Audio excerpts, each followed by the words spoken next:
굳이 어떤 한 부분을 예로 들어 설명할 필요도 없이 우리는 현재 새로운 기술들이 폭발하고 있고 지난 70년간 이어져 온 지정학적 상황이 완전히 새로 다시 쓰여지고 있는 그야말로 격변의 시대에 살고 있습니다. 말하자면 지금은 기존의 모든 법칙들이 바뀌고 있는 상황이라 각각의 국가들과 기업들 또한 서로 최선을 다해 미래를 전망하며 계획을 수정하고 있고 우리 개인들 역시 우리가 살고 있는 주변 세상의 그 거대한 변화에 촉각을 곤두세우며 어떻게 적응하고 또 이제는 어떤 새로운 규칙을 따라야 하는지를 고민하고 있는 그렇게 엄청난 혼란과 기회가 동시에 찾아온 매우 특별한 시기를 지금 지나고 있습니다. 그리고 특히 지금 우리나라의 상황처럼 이제는 과거처럼 단순히 은행에 돈을 맡겨놓는 대신 국민들 상당수가 적극적으로 투자를 하고 있고 또 정말 감사하게도 지금처럼 증시와 나라 경제가 마치 터보를 단 것처럼 폭발적으로 성장하는 상황에서는 과거의 투자 방식 또한 이제는 새로운 규칙에 따라 바뀌어야 한다는 고민과 생각을 하게 마련입니다. 그런 고민을 가지고 계신 분들을 위해 스위스 취리히에 본사를 두고 있는 세계적인 초대형 금융 그룹인 UBS의 자산관리 최고 책임자인 마크 H. 헤펠레가 최근 출간한 새로운 투자 규칙은 지금 급변하고 있는 시장과 지정학적 변화 속에서 자신의 클라이언트인 전 세계 최고의 부자들에게 주었던 조언을 토대로 우리 개인들의 투자 전략에 크게 도움이 될 만한 매우 유용한 이야기들을 전하고 있습니다. 참고로 저자 마크 헤펠레는 그가 관리하는 투자 자산의 규모가 약 5조 7천억 달러로 워렌 버핏의 버크셔 해서웨이가 운영하는 자산인 약 3천억 달러에 비해 압도적으로 클 정도로 그냥 일반적인 경제 전문가나 이론만 다루는 학자가 아닌 실전 최전방에서 전 세계 최고의 부자들에게 실용적인 자문을 해주고 있는 이 분야 최고 전문가입니다. 그런 그가 강조하고 싶은 핵심 메시지는 지금은 세상이 너무도 빠르게 그리고 크게 변하고 있어 과거 수백 년 동안 통했던 기존의 투자 방식의 규칙들은 이제 더 이상 통하지 않아 이제는 새로운 규칙을 받아들여야 한다는 점입니다. 그리고 그건 다시 말하면 과연 우리는 우리의 주변 어떤 변화에 주목해야 하며 또 그래서 결과적으로 어디에 투자를 해야만 하는가 하는 이야기인데 그는 일단 지금 진행되고 있는 두 가지 커다란 변화의 축에 대해 지적합니다. 첫째는 바로 최첨단 기술의 도래이고 두 번째는 지정학적 변화입니다. 그 두 가지 다 그 파괴력이 너무도 커서 기업은 물론 각 국가들의 기존 정책들이 완전히 바뀌어 버릴 정도로 강력한 힘을 발휘하는데 지금 전 세계는 그 두 가지 태풍이 동시에 불어닥친 상황입니다. 그는 지난 수십 년 동안 시장이 어떻게 변했고 또 그에 따라 투자 전략이 어떻게 바뀌었는지 파악할 때 가장 좋은 지표는 바로 자본의 흐름을 보는 것이라고 지적하며 과거와는 달리 오늘날 그 자본의 흐름을 결정하는 것은 바로 정부라고 지적합니다. 이게 무슨 말인가 하면 대략 2차 대전 직후부터 과거에는 대부분의 나라들이 작은 정부를 추구하며 시장에 대해 최소한의 개입만을 하며 시장 자체가 알아서 흘러가고 진화하도록 옆에서 심판 역할만 하는 것. 즉 말 그대로 자유시장 경제가 이루어질 수 있도록 역할을 제한했던 것에 반해 이제는 그 심판이 직접 운동장 한가운데로 뛰어들어 가장 거대한 자본을 들고 가장 힘이 센 플레이어가 되어 시장의 흐름 자체를 결정짓고 있다는 것이 그 핵심적인 차이라고 설명합니다. 물론 미국 월가에서는 2008년 금융위기 때부터 미국 정부가 전면에 나서며 대규모 자본을 풀며 시장에 개입하기도 했었지만 전 세계적으로 보면 그 본격적인 시작은 어떻게 보면 바로 코로나19 때부터인데 바로 그때부터 각각의 국가들은 멈춰버린 나라 경제의 피해를 복구하고 또 시장이 계속 돌도록 하기 위해 해당 시점부터 GDP의 35에서 40% 정도나 되는 거대한 자본을 정부 지출로 유지하며 시장에 개입하면서 점점 더 각국의 정부는 자국 시장에서 민간 부분을 밀어내고 있는 상황입니다. 그리고 엎친 데 덮친 격으로 코로나19 직후에 시작되어 버린 우크라이나 전쟁의 경우 앞서 본 정부의 주도적인 시장 개입과는 별개로 전 세계 에너지 시장과 거래에 엄청난 변화를 가져왔는데 예를 들어 러시아군이 국경을 넘어 우크라이나로 넘어가던 시점 이미 러시아산 에너지는 서구권에 대한 공급 차질이 시작되었고 그 결과 이후 몇 달 동안 유럽의 천연가스 가격은 157%나 급등해 버리며 이전까지 수십 년 동안 유럽이 진행해왔던 에너지 정책에 커다란 취약점이 있다는 사실이 드러나 버려 실제로 유럽은 이후부터 재생에너지 전환에 크게 속도를 내기 시작했을 정도로 우크라이나 전과 같은 지정학적 안정성의 붕괴는 유럽은 물론 각국 정부의 지출의 방향과 규모에 있어 커다란 변화를 가져왔습니다.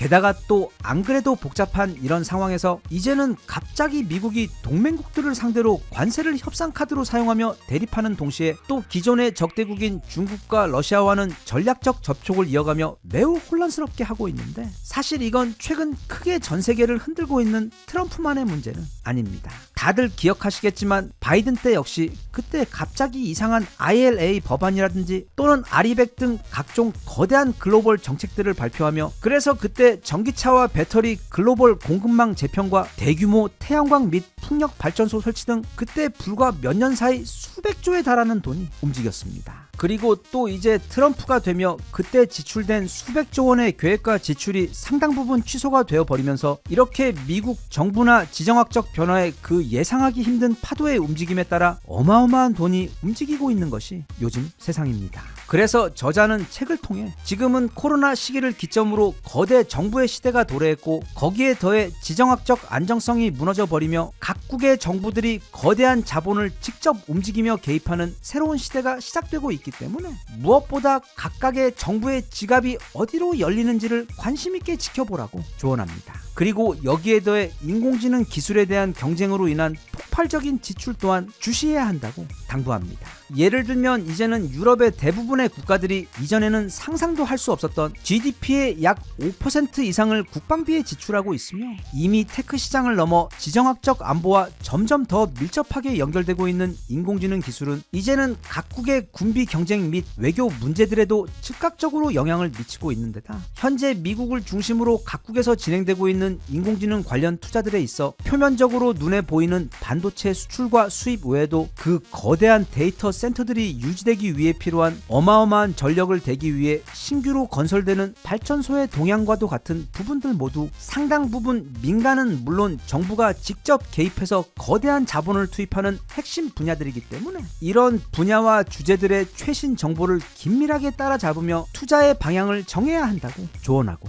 있습니다. 그는 이렇게 기업의 개별 가치를 중심으로 이루어지던 전통적 가치 투자를 벗어나 세계 정세를 읽고 정부의 방향을 따라 움직이는 투자 방식을 채택해야 한다고 강조하며, 그 세부적인 방법으로는 그 거대한 흐름 뒤에 움직이고 있는 총 5개의 거대한 변화의 축들이 있다고 말하며, 그게 바로 국가의 부채, 탈세계화, 인구구조, 디지털화, 그리고 탈탄소화로 이 영역은 모두 정부의 정책이나 지출과 밀접한 연관이 있고 또 개별 기업 단위에서 대응하거나 해결할 수 있는 분야가 아니기 때문에 이 축의 변화들을 항상 잘 살펴 전략의 방향을 정해야 한다고 당부하며, 하지만 이런 세계 상황에서도 과거의 규칙이 여전히 적용되는 부분이 있는데 그것이 바로 위험 분산의 규칙이라고 당부합니다. 그는 지금 세상은 그 어느 때보다도 지정학적 리스크가 높고 또 그래서 커다란 수익의 기회도 많긴 하지만 동시에 갑작스런 변화로 투자 환경이 바뀌는 경우 또한 아주 많기 때문에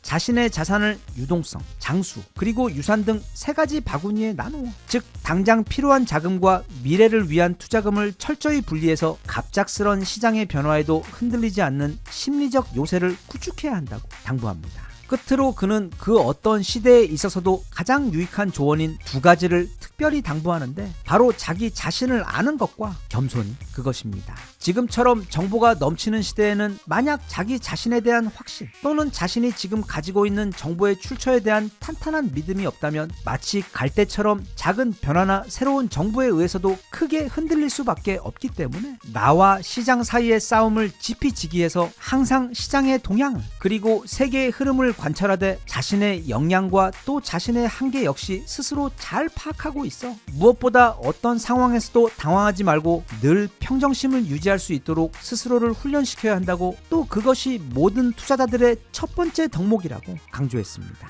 이 책의 저자 마크 헤펠레의 지적처럼 지금은 격변의 시대입니다. 그리고 우리나라는 치솟는 코스피 지수, 전례 없는 전국민 주식 시대 등 그 태풍의 눈에 위치하고 있는 것과도 같이 지금 커다란 위험과 엄청난 기회가 동시에 찾아온 상황에 놓여 있습니다. 마크 헤펠레의 이 책은 단시간 내 커다란 수익을 낼 수 있는 종목을 짚어주는 그런 투자서는 아니지만 대신 우리 주변에서 일어나고 있는 커다란 흐름과 질서에 대해 깊이 있는 이해를 도와주는 귀한 가이드이기 때문에 매일 차트와 뉴스를 보며 일희일비하는 대신 이제 그 기반부터 완전히 바뀌고 있는 새로운 투자의 규칙에 귀를 기울이고 발빠르게 적응해서 모두들 안전하고 성공적인 투자하시길 바랍니다.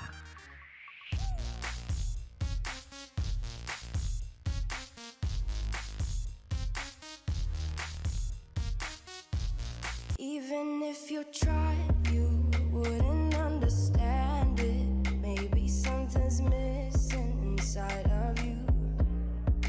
Just a bit of sugar to that horrid bitter. Maybe you taste different. 전 세계에서 한국을 가장 좋아하는 나라를 묻는 각종 조사들에서 보면 최근에는 다름 아닌 아랍에미레이트가 압도적 1위를 차지하고 있는데, 하지만 우크라이나 전쟁 직전까지는 거의 언제나 항상 바로 러시아가 전 세계에서 한국을 가장 좋아하는 나라였습니다. 아마 러시아 사람들은 지금도 그럴 테지만 우크라이나 전쟁과 또 그것과 관련된 지정학적 분위기 때문에 이제 지표에서는 그게 크게 두드러지게 나타나지는 않고 있는 상황인데, 대신 현재 올해 5월, 늦어도 6월로 예상되고 있는 우크라이나 전쟁 종전 소식이 있고 나면 아마 러시아는 이제 전 세계에서 단지 한국을 가장 좋아하는 것뿐 아니라 앞으로 한국과 가장 가까운 최고의 포괄적 협력 파트너 국가로 과장 없이 앞으로의 100년을 함께하게 될 최고의 깐부 국가가 될 확률이 거의 절대적입니다. 이런 전망이 나오는 이유는 우리나라와 러시아는 각각 서로에게 필요한 것을 엄청나게 가지고 있고, 반대로 과거부터 지금까지 그리고 앞으로도 서로에게 위협이 되거나 심지어 적이 될 만한 상황적 가능성이 전혀 없어 서로에게 가장 안전한 국가로 인식이 되고 있는 데다, 또한 과거부터 서로에게 매우 진심으로 대하며 너무도 애틋하고 좋은 관계를 유지해오고 있기 때문에 올 하반기부터는 다른 어떤 나라보다도 러시아와의 관계가 매우 중요한 화두로 떠오를 것 같습니다. 러시아와 우리나라의 관계에 있어 일단 가장 유명한 것은 아마 남자분들이라면 대부분 잘 알고 계신 불곰 사업입니다. 즉 당시 러시아는 소련 체제가 붕괴가 되어버리면서 재정적으로 많이 힘들었었는데, 그때 우리나라가 선뜻 무려 15억 달러를 빌려준 적이 있습니다. 15억 달러면 당시 환율로 약 1조 원이 넘는 돈으로, 지금이야 돈의 가치가 많이 달라져 조 단위 이야기가 흔히 들리곤 하지만 그 당시에는 이 조 단위 돈이라는 건 세계 금융계에서도 듣기 매우 어렵던 어마어마한 돈이었습니다. 그런데 우리는 그리 넉넉지 않던 살림에도 그런 큰 돈을 선뜻 빌려주었던 것입니다. 그런데 나중에 러시아가 돈을 갚아야 할 때가 되자 아직 나라의 재정이 제대로 정비가 되지 못한 상태라 그 돈을 준비하지 못하게 됩니다. 그래서 미안한 마음에 그리고 궁여지책으로 대신 다른 걸 주기로 했는데, 그게 바로 불곰 사업입니다. 즉 당시 러시아가 가지고 있던 최강의 전차들과 전투 차량들, 그리고 이스칸데르와 같은 미사일들을 대량으로 한국에게 제공해 주었던 것으로, 이게 지금 생각하면 별것 아니지만 90년대 당시 우리나라는 이렇다 할 핵심 무기들이 거의 없었고 단지 이 악물고 엄청난 포탄만 잔뜩 쟁겨두고 있던 기술적으로 상당히 약했던 나라입니다.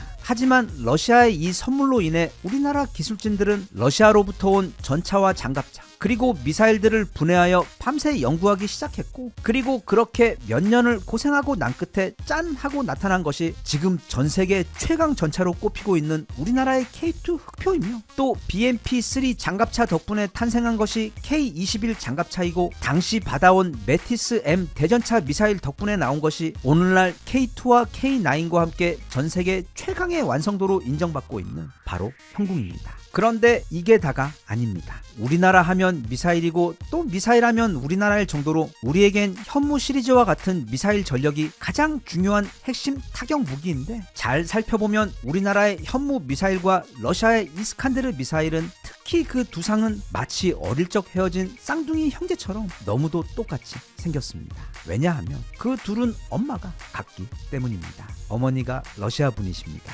게다가 또 이게 알고 보니 쌍둥이가 아니라 새쌍둥이였는데, 그 나머지 한 명은 바로 북으로 가서 화성 미사일 시리즈가 되었던 것입니다. 그래서 공교롭게도 우리나라와 북한은 동일한 미사일 DNA를 가지고 있고, 또 둘 다 전 세계 미사일 최강국들입니다. 이렇게 무려 냉전 소련 시대부터 축적해온 엄청난 종류의 귀한 무기들을 거대한 수송기들에 실어 한국에게 내려준 러시아는 그 무기들을 다 내려놓은 다음 한국에게 한 가지 부탁을 하게 되는데, 그 거대한 수송기들을 그냥 빈 상태로 다시 가져가긴 그러니까 딱 2가지만 채워달라고 부탁합니다. 그리고 그 2가지는 너무 귀엽게도 바로 도시락 컵라면과 초코파이입니다. 그렇게 우리에겐 화약을 전달해주고 자기들은 단백질과 설탕을 잔뜩 실어 돌아간 러시아는 다시 시간이 좀 흐른 다음 또 한 번 우리에게 엄청난 도움을 주게 되는데, 바로 우리나라 최초의 대륙간 탄도 미사일이 절대 아닌 순수 우주 탐사용 과학 로켓인 나로호의 개발 당시 엔진은 고사하고 그 몸체가 어떻게 만들어졌는지라도 좀 배우기 위해 주변국들에게 요청을 했는데,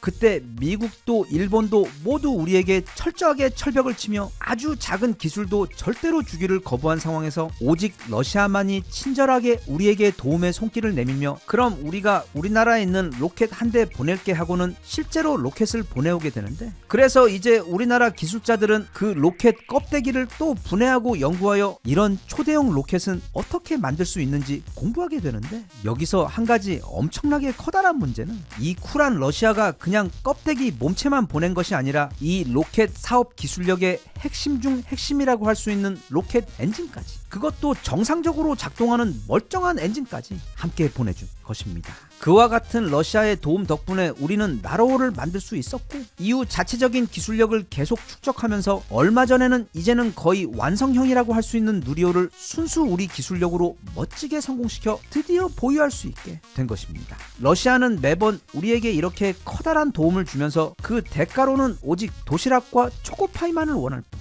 물론 불곰 사업의 경우 빚 대신 무기로 준 것이긴 하지만, 그렇다고 해도 이제 와서 생각해보면 러시아는 한국에게만큼은 이런저런 계산하지 않고 최대한 많이 퍼주고 또 도움을 주려고 하는 모습을 반복적으로 보여왔습니다. 그 이유는 이 영상 서두에서도 말했듯 러시아가 보기에 한국은 전 세계에서도 가장 무해한 국가이고, 단지 러시아와 가깝게 붙어있는 것뿐만 아니라 러시아에게 필요한 사실상 모든 것을 다 제공해 줄 수 있는 가장 완벽한 파트너 국가이기 때문입니다. 게다가 러시아는 소련 시절에는 미국과 서유럽으로부터, 그리고 이후 소련이 붕괴하자 이제는 미국과 서유럽, 동유럽 모두로부터 괴물 취급을 받으며 모두의 적이 되어 존재해왔으며, 오른쪽에 있는 일본은 미국 옆에 자석처럼 착 달라붙어 기회만 있으면 러시아를 비난하고 괴롭혀온 데다, 그렇다고 왼쪽에 있는 거대한 국가인 중국 또한 절대로 믿을 수가 없는 정말 어쩔 수 없는 수동적 동반자와 같은 불편한 국가인 상황에서, 이렇게 사방이 모두가 적으로 둘러싸인 외로운 상황에서 오직 한국만큼은 예나 지금이나 언제나 변함없이 다정하며 러시아에게 진심이고 친절했기 때문에 일단 그런 한국에 대해서는 러시아는 극호감을 가질 수밖에 없는 상황인데, 이제 좀 실용적인 부분을 보자면 사실 러시아는 대단한 제조업 국가처럼 보이긴 하지만 무기 빼고는 나라의 제조업 자체가 거의 없다시피 한 나라입니다. 그냥 끝도 없이 나오는 전 세계에서 가장 많은 천연가스와 또 세 번째로 많은 석유를 팔아서 나라를 운영하고 있을 뿐, 그 흔한 손톱깎이도 심지어 초코파이도 만들 만한 여력이 없습니다. 그런 상황에서 내 사랑 한국은 그야말로 바늘부터 최첨단 반도체까지 모든 걸 다 만드는 전 세계 최강 제조업 국가입니다. 그래서 전 세계 모든 국가들과 단교를 하는 상황이 오더라도 오직 한국만 잡고 있으면 러시아에게 필요한 모든 것을 아무 문제 없이 다 완벽하게 공급받을 수가 있기 때문에 러시아에게 한국은 마치 신이 내려준 최고의 파트너 같은 전 세계에서 유일무이한 존재입니다. 아니, 나라도 내 옆에 이런 한국 같은 사람이 있으면 좋아할 수밖에 없을 것 같습니다. 그러니까 우리 동네 아주 가까운 곳에 어떤 애가 사는데 굉장히 오래된 가문에서 예로부터 예와 도덕을 중요시하며 살아온 선한 사람에다 또 과거 아주 힘든 기간이 있었음에도 스스로의 힘으로 다시 일어선 완전 자수성가 찐 멋쟁이이자 불사조인데다가 심지어 잘생기고 노래도 잘하고 춤까지 잘 추는 것에 더해 돈도 엄청나게 많은 찐 부자에다 진짜 너무 말도 안 되게 싸움까지 동네에서 거의 가장 잘하는데, 대신 절대로 그 힘으로 누구를 괴롭히거나 뭘 빼앗은 적도 없고, 게다가 공부까지 전교 1등이어서 반도체든 뭐든 그냥 다 1등 먹고 있는, 정말 뭐 이런 나라가 다 있냐 싶을 정도로 그런 사람이 있다면 이건 러시아가 아니라도 사실 누구라도 사랑에 빠질 수밖에 없는 나라가 바로 우리나라이긴 합니다. 그런데 그런 우리나라에게도 러시아 역시 어쩌면 가장 매력적이고 특별한 나라입니다. 일단 러시아는 우리에게 가장 필요한 천연가스와 석유 등 필수 자원을 가장 넉넉히 가지고 있는 것뿐 아니라 또 가까워서 공급 거리까지 굉장히 짧은 것을 넘어 우리에겐 언제나 그 모든 걸 엄청나게 저렴하게 제공해 주고 있는 데다 무엇보다 우리 역시 주변이 모두 적 또는 지금은 우방처럼 보이긴 하지만 언제든 적이 될 수 있는 그런 강대국들이 가득 둘러싼 상황에서 우리가 끝까지 믿어도 되는 든든한 친구가 되어줄 수 있는 사실 거의 유일한 국가이자 또 러시아는 미국, 중국, 일본과는 다르게 우리의 통일을 적극적으로 지지해주고 원하는 유일한 나라이기도 합니다. 여기에 더해 앞으로 이 동북아뿐 아니라 전 세계 경제에 말도 안 되게 커다란 영향을 미치게 될 그 북극 항로 사업에 있어 러시아는 그 모든 주도권을 쥔 핵심 중 핵심 국가로 이 사업에 있어 우리가 만약 러시아와 손을 잡는다면 우리나라의 경제는 마치 지금 반도체 초호황에도 맞먹을 정도로 그야말로 엄청난 경제적 퀀텀 점프를 기대할 수 있게 되고 또 러시아 입장에서도 그 핵심 자리를 일본이나 중국 등 다른 나라들이 아닌 우리나라가 맡아주기를 가장 원하고 바라고 있기 때문에 러시아와 우리나라의 관계는 단지 서로에게 실용적인 이익이 확실하다는 것 외에도 정서적으로도 서로에게 호감이 매우 커서 그 관계가 좋을 수밖에 없습니다. 그래서 이제 곧 우크라이나 전쟁이 끝나고 나면 우크라이나의 경우 미국 등 외국 기업들이 몰려 들어가 향후 수십 년 동안 천문학적 이익을 두고 다투는 국가 재건 사업의 현장이 될 것이며 러시아에서 또한 어마어마한 규모의 전후 복구 작업이 시작되어야 할 것이고 또 앞서 말한 북극 항로 사업 관련해서도 본격적으로 속도를 낼 것이며 또 그 외 현대 자동차 공장 재가동 등 나라의 제조업도 다시 숨을 불어 넣으려는 노력을 하게 될 것인데 러시아 입장에서는 이 모든 것을 믿지 못할 5개의 다른 나라들과 함께 하는 것보다 딱 한국 한 곳하고만 이 모든 것을 다 함께 할 수 있게 된다면 그야말로 최고의 선택이기 때문에 이제 5월 또는 6월이 지나고 나면 러시아에서 가장 먼저 우리나라에게 연락을 해와 지금까지보다 더 가깝고 친밀한 수준의 국가 관계를 제안하며 이 모든 사업들을 맡아달라고 우정을 담은 손길을 건네올 확률이 현재 매우 높은 상황입니다. 부디 하루빨리 저 우크라이나 전쟁이 완전히 끝이 나길 바라며 그래서 러시아와 우리나라 사이 이전과는 또 완전히 다른 수준의 최고의 파트너 관계가 성공적으로 시작되어 또 내친김에 러시아의 도움으로 그 과정에서 통일까지 이루어내어 둘이 함께 손잡고 이 동북아 지역의 주인이 되었으면 좋겠습니다.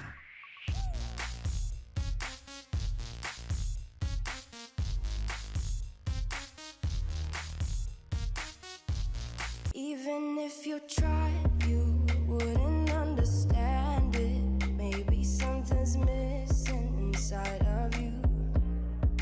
Just a bit of sugar to that horrid bitter. Maybe you taste different.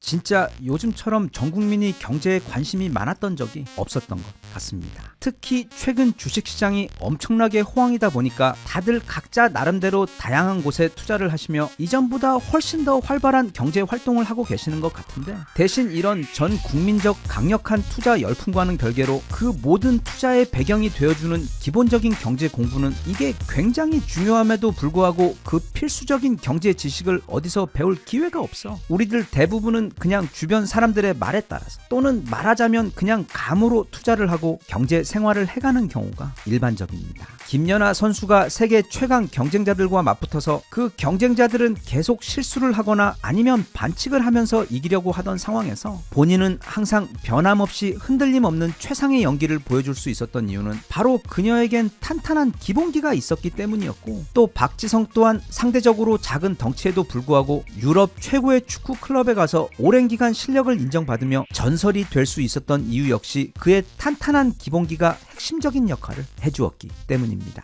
마찬가지로 요즘 유행하는 투자나 앞으로의 경제 생활 역시 지금 어떤 주식이 크게 오르고 있고 또 부동산 시장 상황이 어떤지 등 그런 최신 뉴스들을 지표로 삼는 것도 중요하긴 하지만 무엇보다 탄탄한 기본 경제 지식을 어느 정도 공부해서 우리가 뉴스나 유튜브에서 접하게 되는 다양한 경제 소식들을 입체적으로 독해할 수 있는 능력을 갖추는 것이 무엇보다 필요하고 중요합니다. 그래서 앞서도 말했듯 이런 기본적인 경제 지식을 쉽고 빠르게 습득하는 것이 쉽지 않고 또 그런 방법도 많지 않은데 여기 소개하는 책은 그 역할을 아주 충실하게 해주는 매우 고마운 책입니다. 이 책이 처음 나온 게 무려 1998년이고 지난 28년 동안 매년 나오며 빠르게 변하는 시대에 맞춰 그 사이 무려 18번이나 고쳤으며 탄탄한 기본 경제 지식 이야기에 가장 최신 경제 뉴스들을 예로 들어가며 그게 실제로 무슨 말이고 어떻게 이해하면 되는지에 대해 매우 친절하고 자세하게 설명해주고 있는 어쩌면 가장 쉽게 경제의 기본기와 최신 경제 뉴스 독해 능력을 기를 수 있는 훌륭한 책입니다. 책에서는 기본적으로 일단 경제란 무엇인지에 대해 자세하고 알기 쉽게 설명을 한 다음 이어서 예를 들어 한 국가나 사회에서 경제가 성장한다는 건 또는 쇠퇴하고 있다는 건 그게 실물 경제와 금융 경제 차원에서 정확히 무슨 뜻인지 아니면 경기 흐름이라는 건 무엇을 말하는 것이며 금리는 또 언제 왜 오르며 그렇게 금리가 오르고 나면 경제에 어떤 영향이 그리고 내게 어떤 영향이 있는지에 대한 이야기들 그 외 인플레이션과 디플레이션 그리고 스태그플레이션과 같은 기본적인 경제 용어들의 의미와 또 출렁이는 경제를 관리하기 위해 정부가 사용하는 다양한 재정 정책과 통화 정책에 대해 정말 알기 쉽게 설명해 주어 우리가 뉴스에서 그것과 관련된 소식을 들었을 때 그것이 나에게 어떤 의미로 다가오는지 바로 이해될 수 있도록 우리가 보통 대학교에서 경제학을 전공해야만 배울 수 있는 경제학 공부의 핵심 열매들만 잘 정리해서 설명해주고 있습니다. 그리고 특히 요즘 처음으로 주식하는 분들을 위한 금융과 증권에 대해서도 매우 자세하게 설명해주고 있는데 다른 주요 항목들에서도 마찬가지지만 실제 기사를 예로 들어 그 기사를 어떻게 읽고 이해할 수 있는지 금융 독해 가이드를 제공합니다.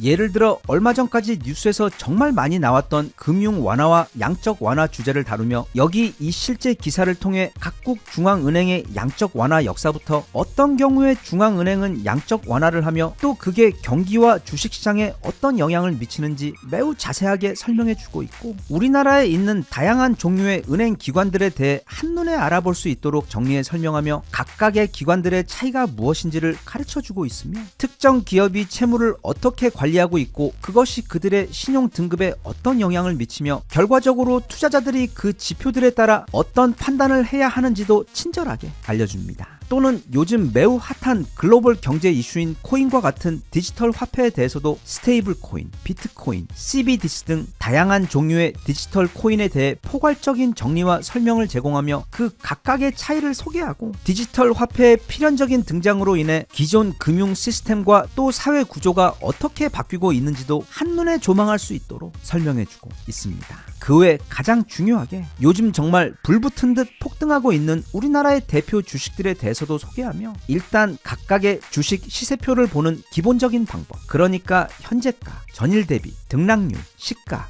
고가, 저가 그리고 거래량 등 주식 시세표 안에 있는 다양한 항목들이 무엇을 뜻하고 어떻게 읽고 나의 투자에 참고를 해야 하는지 말하자면 초보 주식 기본기에 해당하는 유용한 지식들을 빼놓지 않고 소개하고 있어 우리나라에서 주식 투자를 하는 데 있어 탄탄한 기본기를 챙겨주는 동시에 또 어째서 우리가 다우지수나 나스닥 또는 S&P 500 같은 해외 지수들도 빼놓지 말고 챙겨야 하는지 그 이유와 어떻게 그 지수들을 독해할 수 있는지 또한 매우 자세하게 다루고 있습니다. 이 책은 솔직히 아주 읽기 쉬운 책은 아닙니다. 그런데 그도 그럴 것이 이 책에는 금융과 주식 그리고 부동산 외 국내외 거시 및 미시 경제 관련 사실상 경제 관련 모든 주제들을 총망라에 압축해 놓은 책이기 때문에 만화책처럼 술술 읽힐 정도로 쉬울 수가 없습니다. 다만 여기에 있는 정보를 다른 전문 서적에서 얻으려고 하면 아마 아주 두꺼운 경제 서적 10권도 훨씬 넘게 스스로 읽고 공부를 해야 할 정도의 정보를 각 주제마다 최대한 압축해서 그리고 초보도 이해할 수 있도록 최대한 쉽게 풀어 한 권의 책으로 깔끔하게 정리해 놓은 책이기 때문에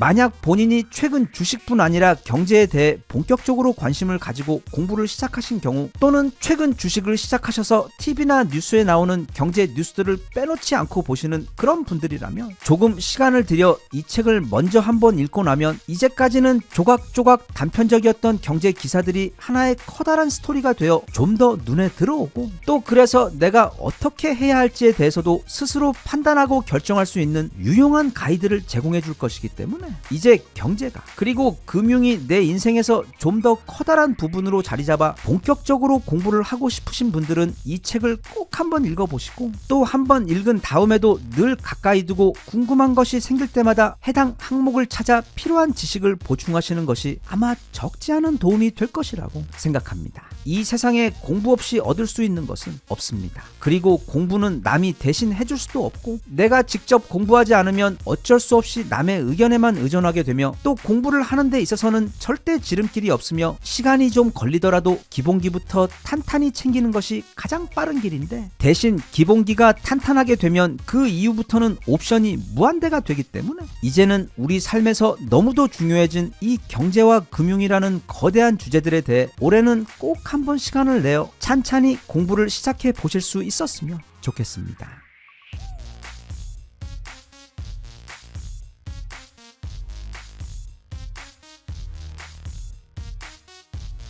Even if you tried, you wouldn't understand it. Maybe something's missing inside of you. Just a bit of sugar to that horrid bitter. Maybe you taste different.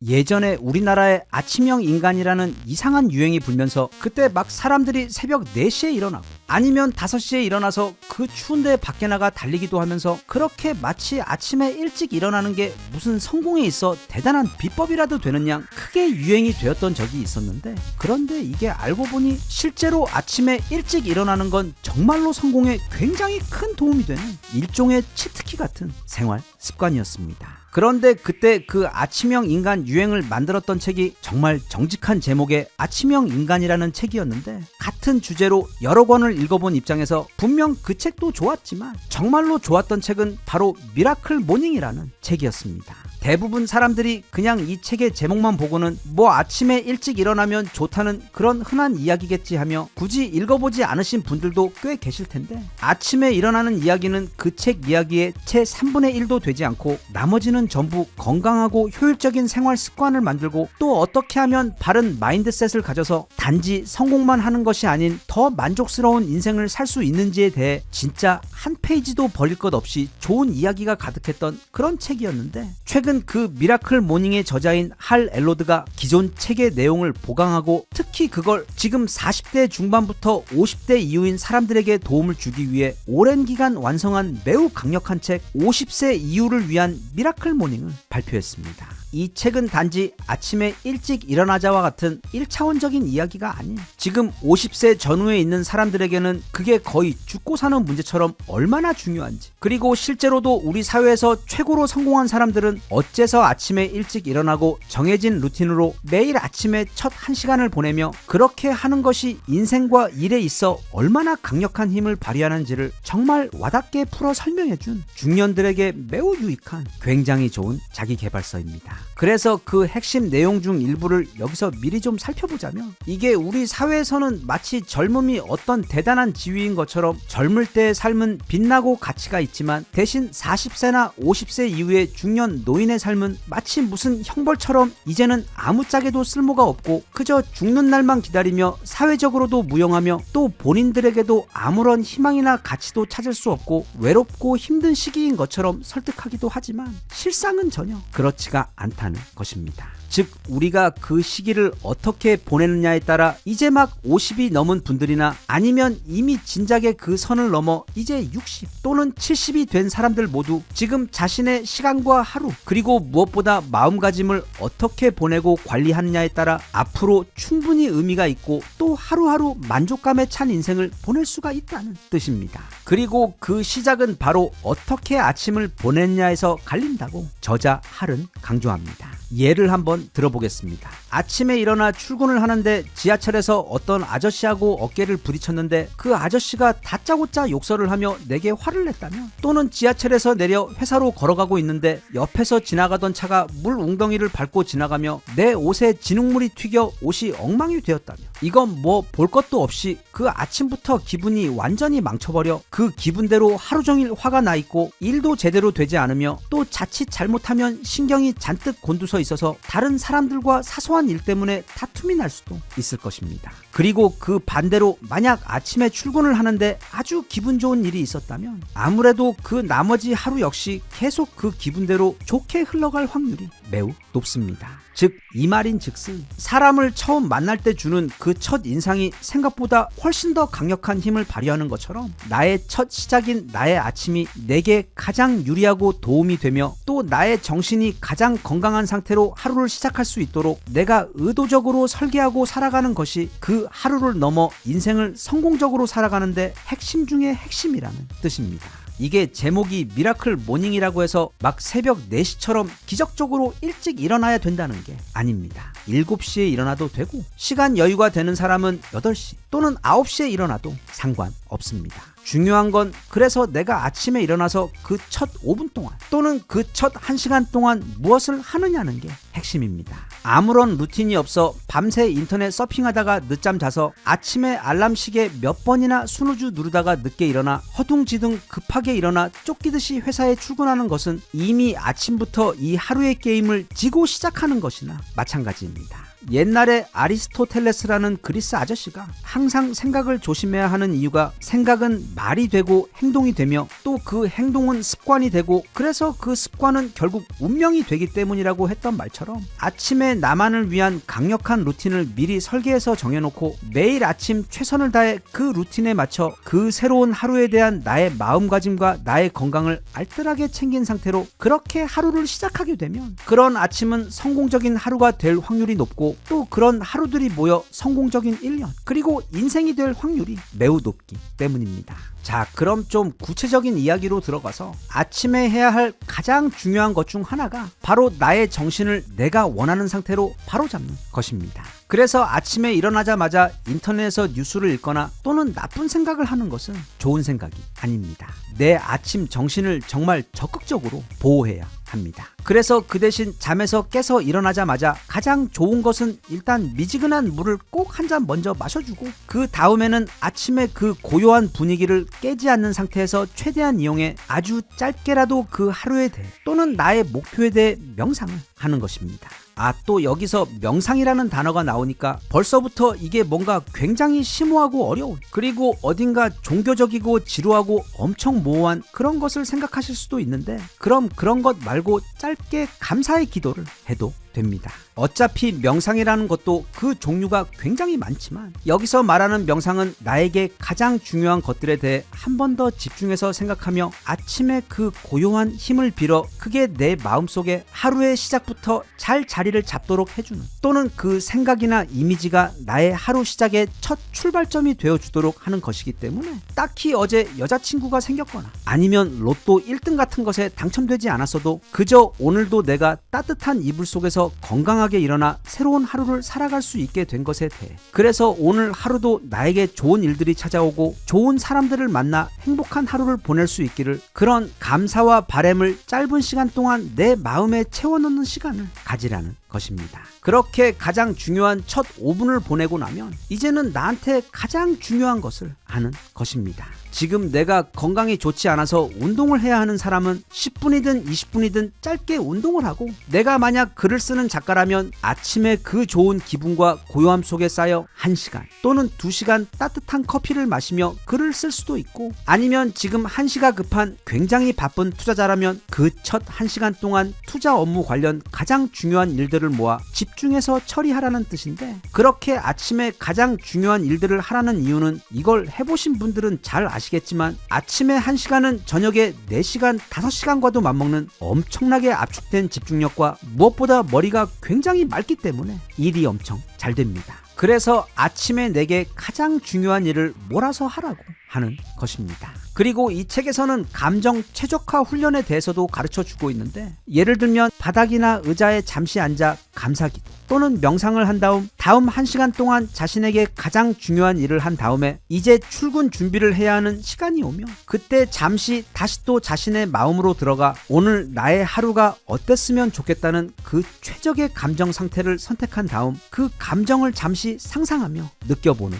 것입니다. 세상은 우리 마음의 거울이라고, 그렇게 하면 실제로 그 하루도 그런 우리의 마음처럼 흘러갈 확률이 매우 높기 때문입니다. 그리고 가급적이면 아침은 조용히 보내는 것이 좋습니다. 침묵을 오래 유지할 수 있으면 더더욱 좋은데 그렇게 하는 이유는 그래야만 우리의 정신이 외부가 아닌 계속해서 최대한 오랫동안 우리의 내면을 향해 있을 수 있기 때문이며 또 우리는 루틴을 통해 우리가 보고 경험하게 될 그 내면을 현명하게 설계할 것이기 때문에 가급적이면 아침에 일어나자마자 뉴스를 켜고 세상의 어지럽고 시끄러운 소식에 정신을 빼앗기거나 또는 바로 이메일을 열어보고 일을 시작하기보다는 앞서도 말했듯 최대한 아침 시간 동안 어떤 생각이 내게 들어오는지를 관리해서 나의 정신 상태를 보호하고 또 고요함을 유지하여 그래서 우리의 마음이 최대한 차분하고 고요하며 긍정적이고 건설적인 그리고 무엇보다 내게 도움이 되는 그런 상태로 오래 유지될 수 있도록 해주는 게 핵심입니다. 사실 이 책에서는 지금 앞에 말한 것들에 대해 굉장히 자세하게 그리고 명상을 하는 여러 가지 방법 등 정말로 유용한 이야기들이 아주 많은데 마지막으로 딱 한 가지만 더 소개를 하자면 그건 바로 꼭 운동을 하라는 점입니다. 우리는 나이가 들기 때문에 몸이 나빠지는 게 아니라 나이가 들며 운동을 멈추기 때문에 몸이 나빠지고 또 몸이 힘드니까 더 운동을 하지 않게 되면서 더욱 몸이 나빠지는 악순환에 빠지게 되는 겁니다.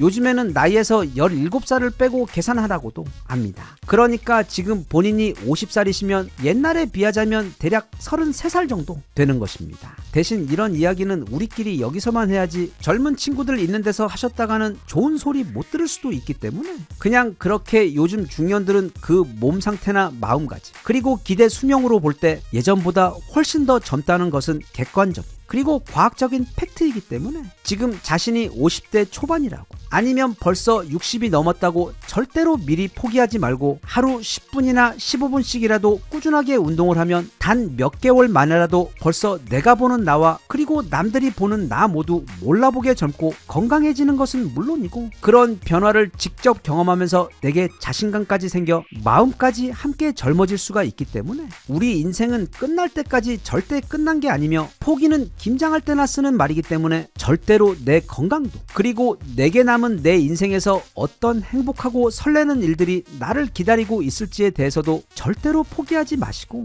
마음을 항상 젊게 그리고 긍정적이고 선하게 유지하면서 이걸 아예 숙제라고 생각하고 일부러 시간을 내서라도 최대한 많이 걷고 움직이고 조금이라도 매일 운동을 함으로써 어쩌면 지금까지 살아온 날들보다 더 행복하고 기쁜 날들이 많을지도 모를 우리의 남은 인생을 위해 자신을 지혜롭게 잘 관리할 수 있었으면 좋겠습니다.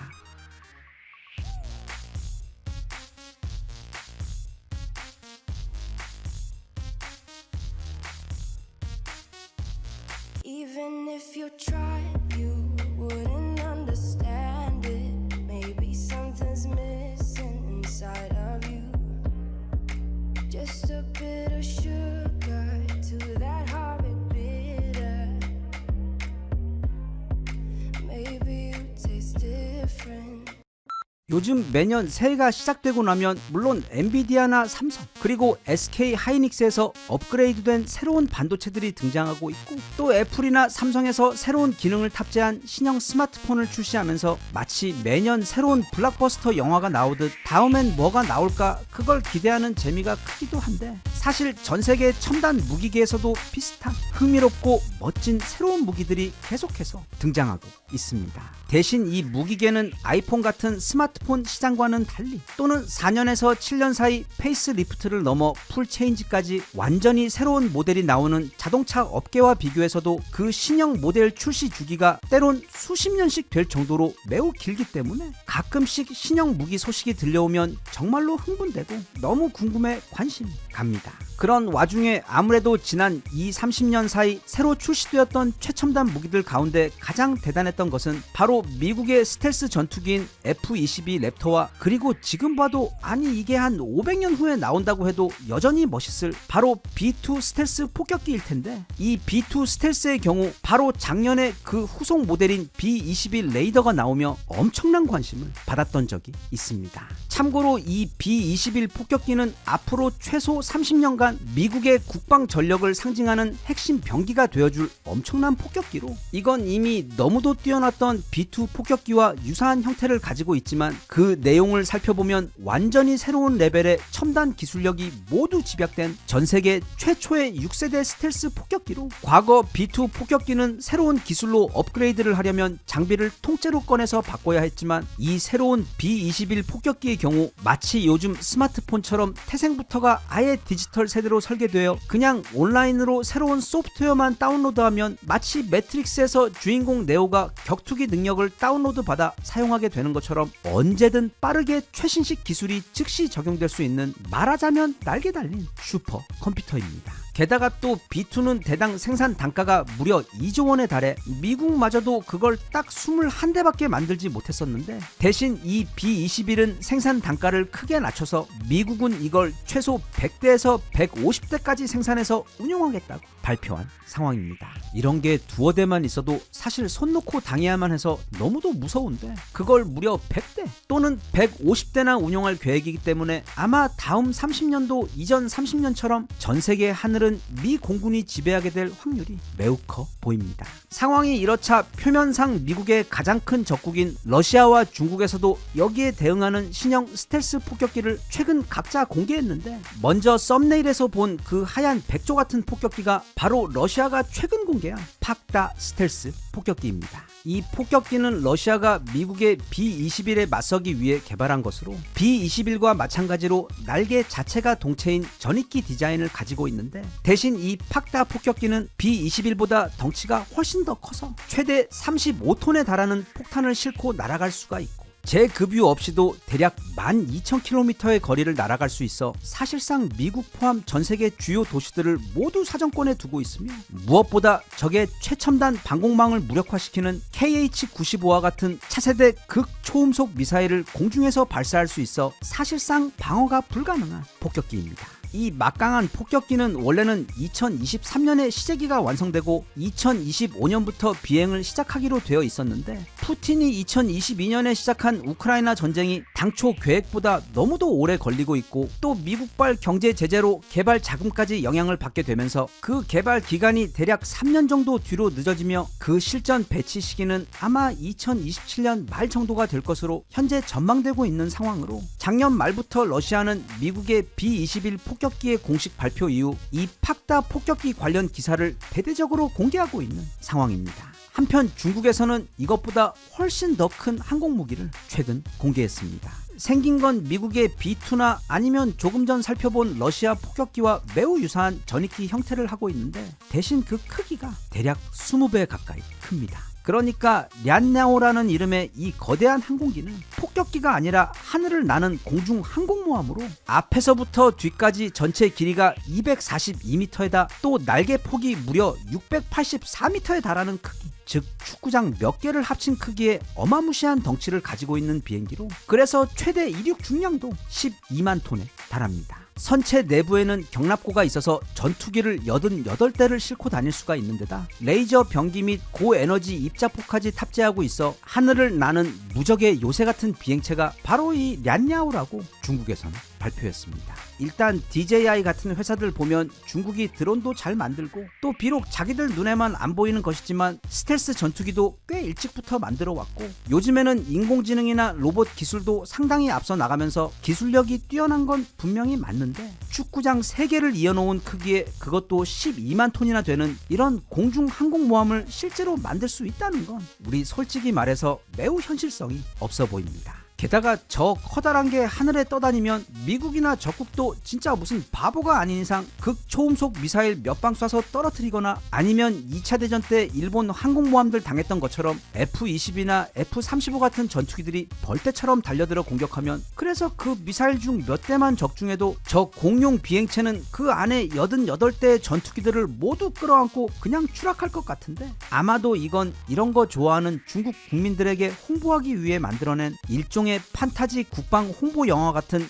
뭐 그런 의미에서 이런 거 그냥 개발하고 있다고 치고 발표한 그런 용도가 아닌가 싶습니다. 그랬거나 말았거나 저런 게 실제로 현실에서 만들어질 일이 전혀 없다고 하더라도 어딘가 좀 막 스타워즈 생각도 나면서 중국 밀리터리 매니아들에게는 꽤 심장 뛰고 멋진 소식이 되었을 것 같습니다. B-21도 그렇고 또 앞서 살펴본 너무도 멋진 팍다 폭격기도 그렇고 그 중국산 공중 항공모함도 그렇고 그리고 최근 발표되고 있는 각종 6세대 전투기들도 그렇지만 이제 항공 기술이 너무도 발전해서 정말 옛날에 공상과학 영화에서만 보던 그런 미래 전투기들, 아니 일부는 오히려 그것보다 더 멋있게 생긴 전투기와 폭격기들이 최근 계속 공개가 되고 있어. 앞으로 한 10년 후에는 지금은 상상도 하기 힘든 엄청나게 멋진 모습을 한 공중 무기들이 전 세계 하늘을 누비고 있을 것 같은데, 이제 KF-21의 정말 야무진 성공으로 그 전 세계 군사 최강국들의 최첨단 스텔스 전투기 올림픽에 성공적으로 입장한 우리나라 우주 항공 기술 역시 그때쯤에는 앞서 본 저 전투기와 폭격기들보다 더 무섭고 강력하며 또 디자인적으로도 더 멋있는 전투기를 만들 수 있었으면 좋겠습니다.